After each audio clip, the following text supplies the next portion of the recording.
Everybody, welcome back. My name is EonShiKeno.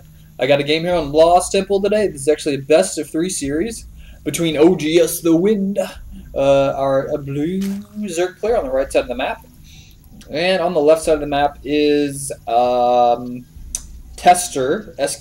or I think that's what he's going by now. SKS is our red Protoss player.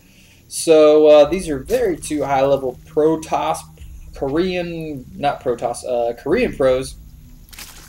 So basically, it doesn't get much better than this. We're going to have a pretty epic game today, I hope. Tester already going for the pylon outside of his natural.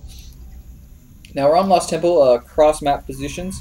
So this should favor, I wouldn't say favor the Zerg, but it'll definitely help the Zerg out. Of course, everybody knows close spawn positions equals bad day for Zerg players. Scouting up here to the right, the top part of the map, Tester's going to see, okay, he's not here. And we may even see him go for a Nexus first. He's running his probe over here to the bottom part of this map. You're like, what is he looking for? A proxy hatchery? No, you fool. He's not looking for a proxy hatchery. He's looking for an overlord coming from that bottom position. So, oGsTheWind going for a spawning pull surf, going for a safe build. And we're going to see actually a forge, probably a forge expand from Tester. This is a pretty easy map to do a forge expand on, considering the choke point is so small. And you can even put cannons up here on the top of this. So they can't even attack unless they have like overlords or some type of flying to provide vision. So Tester just over here with this probe scouting around, gonna check out that spawning pool. He may even try to like cannon, put a cannon down here and delay this expansion a little bit, considering he already is getting a cannon. Chrono boosting probes, just chroning those probes like crazy. Now, I don't know if you guys have been watching GSL Season 3 Round of 64, but there's some pretty interesting games recently that have happened. There was this, I can't remember the name of the Protoss player, but, oh, what he did like a Nexus first opening into like super economy build, made like 38 or 39 probes, and then went like double starport, like Phoenix, Void Ray, Colossus. It was ridiculous on Shakir's Plateau. So, man, that game was so awesome and pretty cool. I don't think that's what we're going to see out of Tester this game. Throwing on a photon cannon, we'll probably see a Nexus pop up pretty soon. There goes pop. There's that pretty Nexus. Going to start producing more and more probes.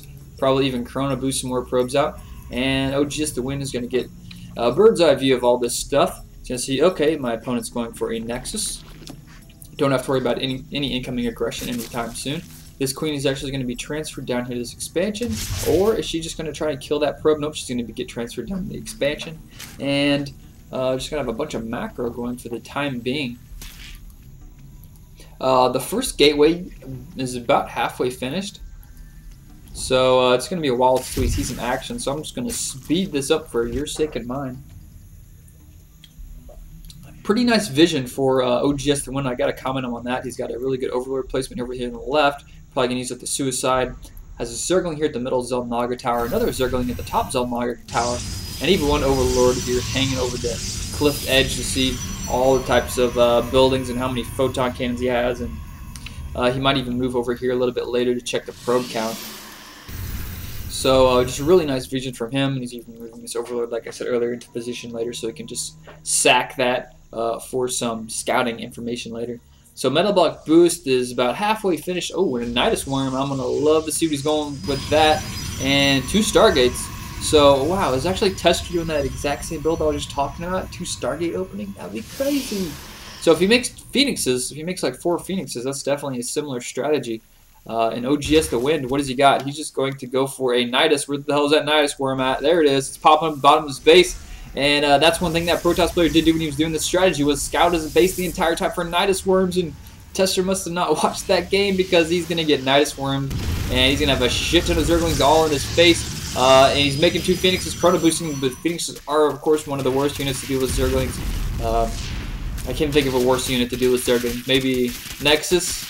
Nexus are worse against Zerglings than Phoenixes are. But, oh, what? Damn! Look how close that is! Oh, shit! So, killing that pylon, just like milliseconds before those Phoenixes got out. And, oh man, the wind is just blowing through Tester's base right now. And Tester has got to be pissed. He's like, shit. Oh man, if he would only put those starports like here, he would have been safe and he could have actually done something. He could have been killing overlords. He could have been killing queens. Look at the number of drones. He has so few drones. Let's check the drone count, 3721. So he still has more harvesters because he spent so much money on these leagues. He was going for that Nidus Worm, basically all in play. Just so many Zerglings, really far behind the economy. Even after losing so many workers, Tester's still ahead in harvesters. Photon Cannon's maybe going to be, nope, giving up. Tester's GG'ing. So there's game number 1 in this best of 3 series. Hope you guys enjoyed it. I'm going to cast game number 2 next. Nidus Worm.